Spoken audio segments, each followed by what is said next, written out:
Okay, so for number 16, I just used a chain rule. I saw that you started it that way as well. So we're going to write this as g of 2 of x to the negative 1. And this is still the original, okay?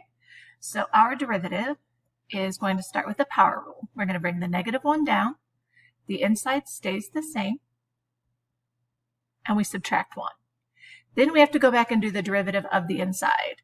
So its outside is g prime. The inside stays the same. And then we go back and multiply by the derivative of that inside. So the derivative of 2x is 2. And then we wanted to plug in x equals 3.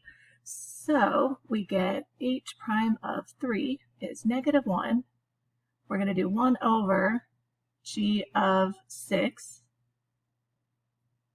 because x is 3, squared. That's g prime of 6, and then times 2. All right. So then if we substitute using the table, we get negative 1 over, well, g of 6 is negative 2. Negative 2 squared is 4. G prime of 6 is 5. And then times 2. So altogether, we would get negative 10 over 4, which reduces to be negative 5 over 2.